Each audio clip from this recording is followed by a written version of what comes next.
Guys, welcome to my YouTube video, and I'm here to tell you that I was wrong.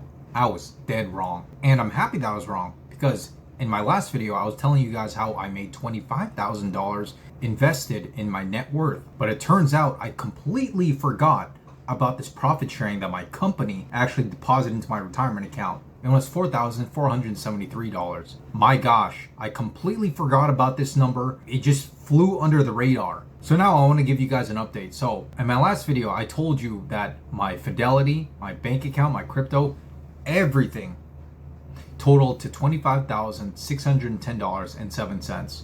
Now, with my profit sharing that my work gave me, I actually have $4,473, which totals up to $30,083.07.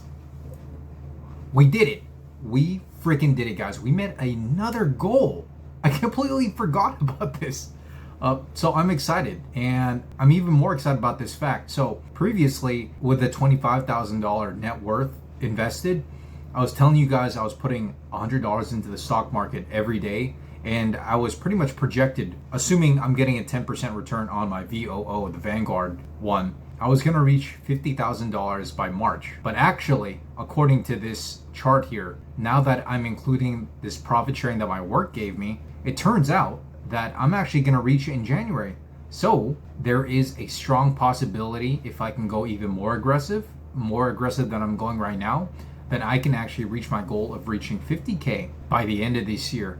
Isn't this exciting? And I know I still have 7 months to go till the end of the year, but you know, there's a saying that I came across, and that's days are long but years are short, which makes a lot of sense. You guys remember the New Year's party you went to earlier this year? Well, guess what? It's May now. We're almost at the halfway mark. It's crazy. Also, guys, I don't know if you've noticed, but my sunglasses are missing an arm. So these broke. I was at the gym. They fell off. Don't ask questions. But you know what? You wouldn't have been able to tell unless I looked sideways.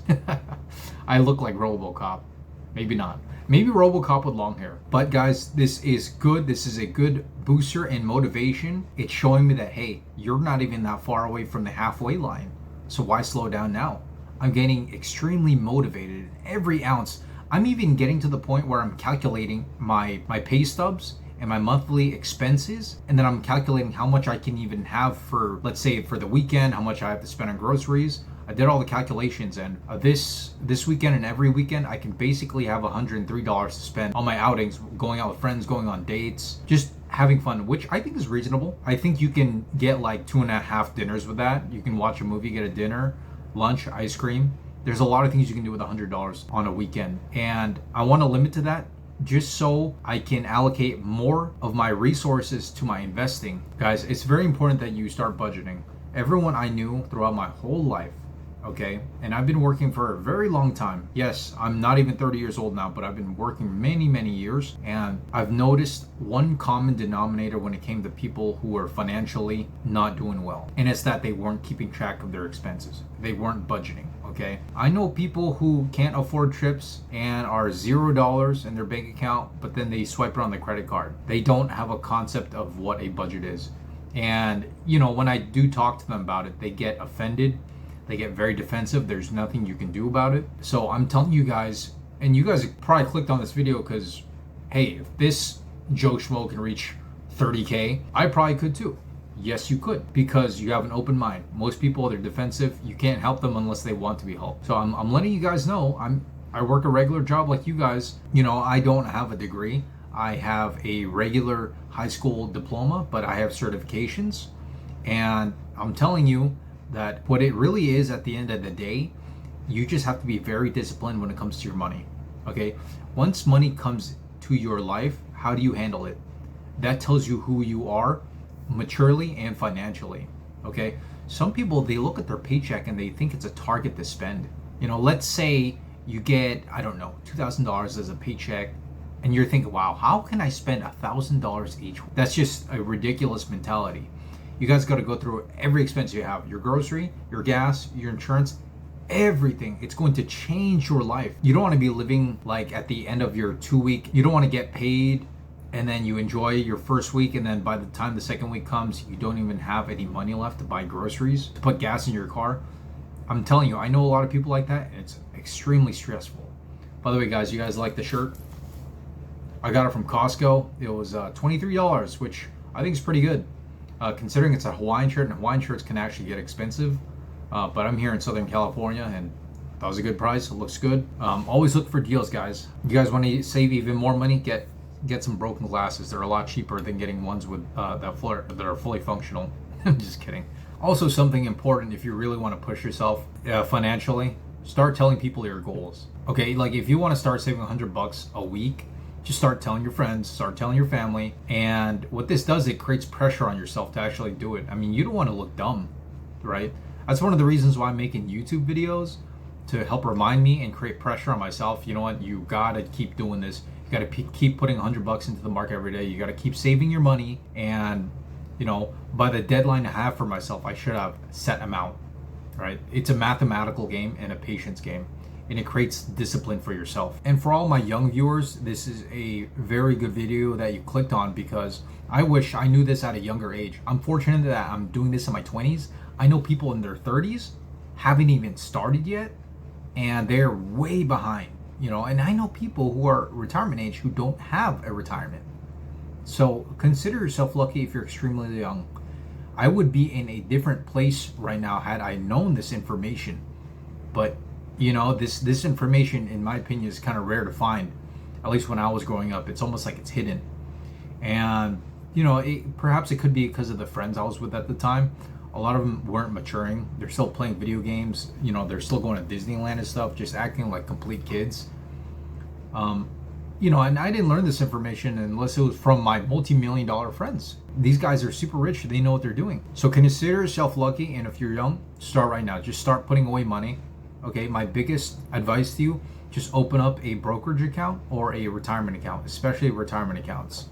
Doesn't matter which one. If you want to do traditional, Roth, you want to do a 401k, whatever. The main thing is that it's going to be difficult, extremely difficult for you to pull out your money. Okay, the money I have in my 401k account, it's hard to pull out, okay? Because I'd have to get penalized, and then I'd have to get taxed, okay? And then I'd have to go contact someone. That's 3 different things, okay? Versus if it's in your checking account, it's so easy to just swipe a card and then it does the transaction for you. You want to make it very difficult to reach as much as possible, guys. Also, on a personal note, there is summer coming and there's going to be a lot of overtime, so I'm kind of happy about that, all right?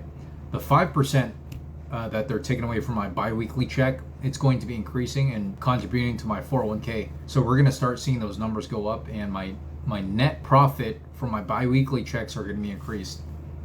I can't wait, guys. This is going to be amazing. I want to make it a very strong goal to reach 50k by the end of the year. After that, oh my gosh, life is, well, it's going to be good. I'm starting to notice the effects of the compound interest taking off. For example, back when I was starting my investing years ago, back when I didn't even have like $1,000 in my Fidelity, you know, you put in $100, a couple $100, stock moves up, you only move up by pennies.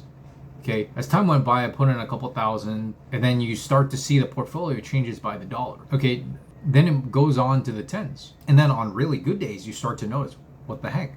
I just moved up 3 digits, 3 figures. This is amazing. So that's what I'm meaning by it starting to really take off, and it just really takes time. A lot of you guys who are in your 20s, I highly emphasize this, you have so much time, but you need to start now.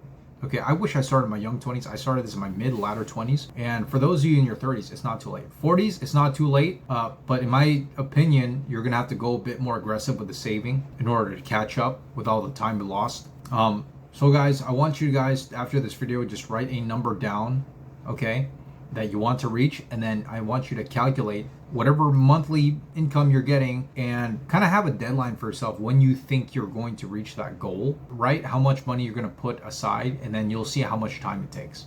Okay, if it takes too long, you're not happy with it, then find other ways where you can cut expenses and then go more aggressive with the savings. By the way, guys, look at this jawline. So something I've been doing, door dashing less, and I've been doing more exercise. Cool thing is they're both cheap. So that's a positive for me too. It means more money I get to save. All right, you don't need to be going out to restaurants unless you have a budget like me and you want to have a social life. Get number 1 budget. Okay, and the reason I'm saying this is this because I'm noticing a couple things, at least in the restaurant industry. The quality's been the same. Service is not the same though. I'm noticing, especially when the receipt comes, or you know when they have those computers they bring for you to swipe your card. So 10 years ago, I remember when they did that, you had three choices to pick from a tip. Well, four aside from the custom.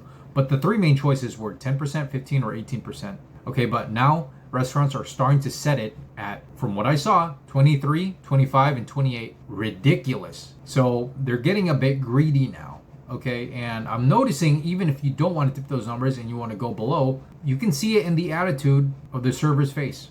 Okay, which aren't forget that this whole tipping culture is actually not mandatory. Okay, we're one of the few countries that do it. You do this in Germany, they're like, what the heck? You do this in the Philippines, they're like, what the heck? Okay, now people are getting spoiled. It's almost like it's expected. You see, they're becoming spoiled. They're getting too used to this. So, and it's like, for what? You're just bringing me food. I get it, like you have to live, but why aren't we tipping people that work at Walmart? You know, you should feel like you could tip people because they went out of their way and just did an above average job. I understand some of you may not agree with me on this. Maybe you're in the service industry. That's fine. You know, I worked in the food and service industry too. I didn't think much of the tip. I didn't really care because I knew this wasn't my final place. I felt if I wanted to get paid more, that's really up to the management, and that's what I did at the time. I talked to the management. I wasn't betting my whole life, my whole savings on tips. That's just not a good way to go, especially because those types of jobs are just beginner. So I don't think it's worth it to go out, guys. At least not that often. I get it. You need to have a social life. I get it. You need to go on dates. But, you know, it really doesn't make any sense if you're just eating by yourself. Especially, you know, if you're going out for beers, you know, and you're ordering a beer from someone and then they're at the beer counter, you know, they're literally just turning their back, filling up a cup. Here's your beer, you know, and they're expecting like a, you know, 20% tip for filling up a cup. You know, and I got a brew buddy. He basically told me to make those beers, they're basically $1 because it's really just water. You're really just paying for the logistics of it, for the transportation from the trucks. So that was a very interesting thing to know. All right, guys, I don't want this video to be any longer. I just wanted to give you a quick update of how I messed up, and it was a good thing. I completely forgot about the profit sharing that my company was very generous to give us. So I'm happy about that. And you know what?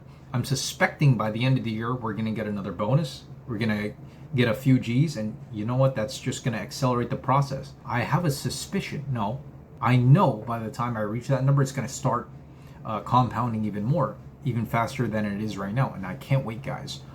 Again, this channel is all about reaching to 100K, and I know you guys can do it. So I urge you guys, please subscribe and like to this channel. We're all in this together. I want you guys to be part of a community.